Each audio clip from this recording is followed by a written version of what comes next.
उद्धव ठाकरे ने जब से हिंदुत्व की राह छोड़ी है तब से उनके सियासी जीवन में कुछ भी ठीक नहीं चल रहा है। अब जो अगला अपडेट है वो ये आ रहा है कि शिवसेना उद्धव गुट के नेता संजय राउत की कुटाई हो गई है। और ये बात कहने वाले हैं महाराष्ट्र के वरिष्ठ पत्रकार भाऊ तोरसेकर। भाऊ तोरसेकर के हिसाब से संजय राउत की मातोश्री में ही अ, पिटाई हो गई या उनके शिवसेना के जो तमाम वरिष्ठ नेता हैं उन्होंने उन्हें ठीक से ये बता दिया कि देखो भाई अब बस हो गया, अब ज़्यादा जो है अपना बड़बोलापन छोड़ दो। कहा जा रहा है कि बीएमसी चुनाव को लेकर एक मीटिंग चल रही थी मातोश्री में, और इस मीटिंग के दौरान इसमें शिवसेना के वरिष्ठ नेता मौजूद थे। और यहाँ पे जो है वो तमाम विषयों पे बात हो रही थी, पिछले परफॉर्मेंस की बात हो रही थी, लोकसभा की बात हुई, विधानसभा की बात हुई। फिर ये कहा गया कि विधानसभा में उद्धव ठाकरे गुट की जो शिवसेना है उसका परफॉर्मेंस इतना बुरा क्यों हुआ, क्यों ऐसा हुआ कि उद्धव ठाकरे की शिवसेना तीसरे नंबर की पार्टी बन के उभर आई। तीसरा नंबर वो शिवसेना जिसके नेता बाला साहब ठाकरे एक बार जब महाराष्ट्र में या मुंबई में जब वो आग दिखाते थे तो पूरी मुंबई ठहर जाती थी। वो शिवसेना की ये गति या ये दुर्गति कैसे हो गई, ये बातें जब चल रही थी तो लोगों ने कहा कि मतलब ये सब कुछ जो हुआ, ये सब कुछ जो पतन हुआ उसके पीछे संजय राउत का बड़बोलापन जिम्मेदार है। इतने में कहा जा रहा है कि संजय राउत आ गए और उन्होंने वहाँ पे जो जो जैसे जैसे उनकी आदत है उन्होंने वहाँ पे बोलना शुरू किया और उसमें नोक झोंक हुई।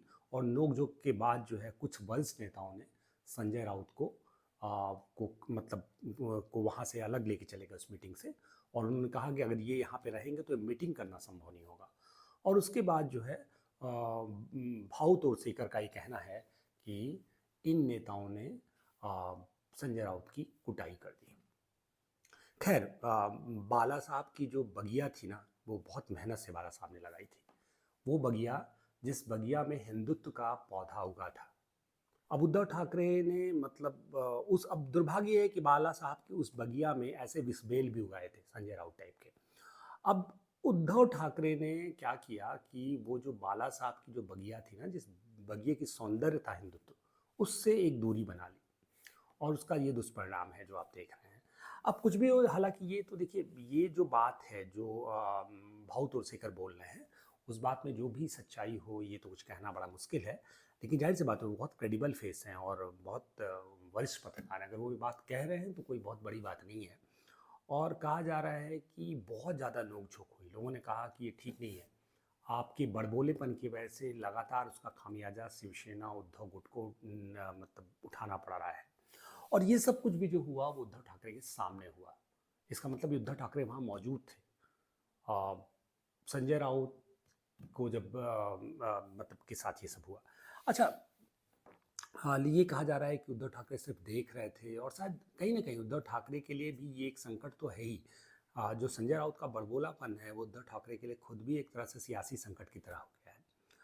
ये भी कहा जा रहा है कि संजय राउत भी चूंकि राज्यसभा की राजनीति करते हैं, वो राज्यसभा के सांसद हैं और अगली बार राज्यसभा जाने के लिए अब शिवसेना के पास नंबर नहीं है, तो संजय राउत की अब जो निर्भरता है वो कांग्रेस और शरद पवार गुट पे ज़्यादा है। तो ऐसे में संजय राउत भी ये चाहते हैं कि जो पूरा के पूरा शिवसेना का जो पुराना गठबंधन है तो उस गठबंधन को के साथ वो बने रहें। वो चाहते हैं कि शरद पवार और कांग्रेस के साथ वो बने रहे ताकि उनके सहयोग से और शिवसेना के सहयोग से वो राज्यसभा जा सके। तो वो बेसिकली उनके लिए शिवसेना का हित अहित कोई महत्व नहीं रखता है। उनके लिए इम्पोर्टेंट ये है कि कैसे वो मतलब आगे जो है राज्यसभा जा पाए। अच्छा, उद्धव ठाकरे के साथ बड़ा संकट ये है कि उद्धव ठाकरे भी बहुत कंडीशन ऑफ न्यूट्रल में, बहुत द्वंद्व की स्थिति में, उन्हें समझ में नहीं आ रहा है कि वो क्या करें। क्योंकि जाहिर सी बात है अगर वो कुछ नहीं करते हैं तो फिर जनता उन्हें खारिज कर देगी। और जिस तरह से हिंदुत्व से उनका डिक्लाइन हुआ ना, अब जाहिर सी बात है कि आप एक तरह से क्लेम कर रहे थे कि आप हिंदुत्व की एक प्रतिनिधि पार्टी हैं और उसके बावजूद आपका असर क्या हुआ?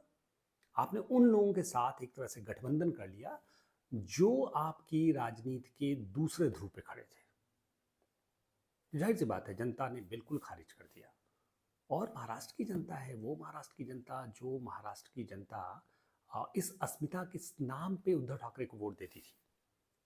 आप कैसे ये यकीन कर सकते हैं कि सावरकर के नाम पे जो खासकर जो नीति है कांग्रेस की, उस पार्टी के साथ आप समझौता कर रहे हैं? सावरकर आपका एक तरह से आपकी पूरी राजनीतिक विचारधारा के केंद्र में थे।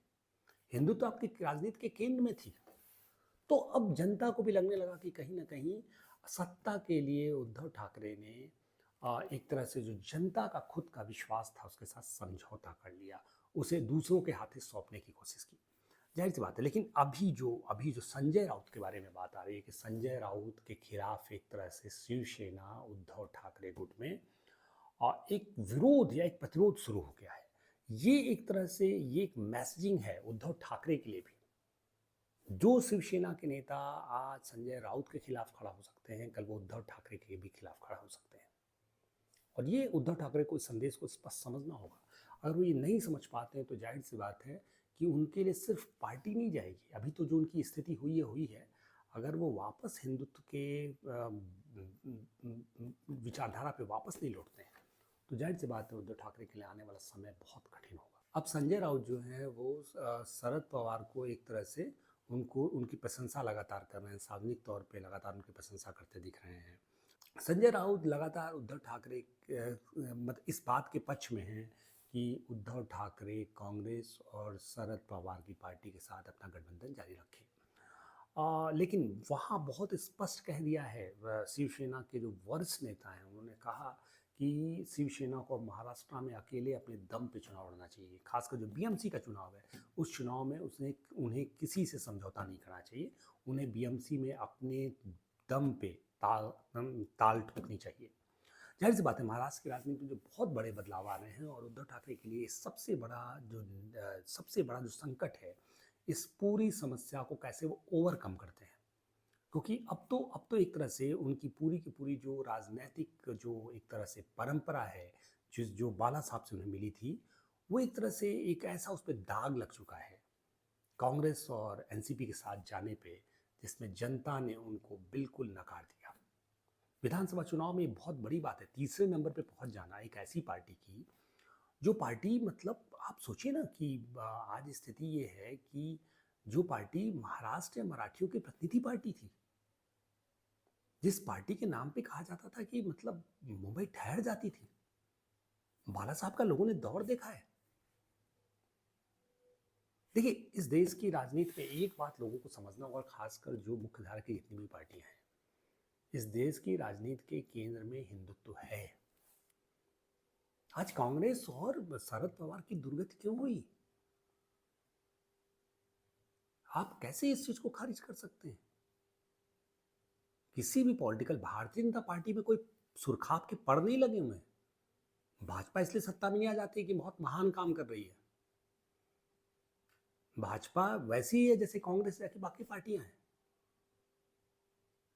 इंडिया की ग्रोथ स्टोरी इंडियंस भारतीयों की वजह से है।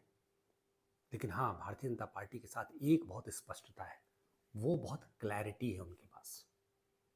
कम से कम हिंदुत्व से कोई समझौता नहीं कर रहा, और जब तक कोई समझौता नहीं कर रहे हैं, जाहिर सी बात है इस देश की जनता उनके साथ है।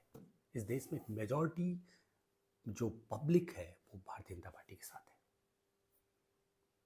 ये बात उद्धव ठाकरे को अगर नहीं समझ में आएगी तो जाहिर सी बात है कि उद्धव ठाकरे का डिक्लाइन इसी तरह से होता रहेगा, इसे कोई नहीं रोक सकता है। तो आज के कोजागरी संवाद में बस इतना ही। आप देखते रहिए कोजागरी संवाद, कोजागरी। हमें सब्सक्राइब करिए। आपका बहुत बहुत धन्यवाद।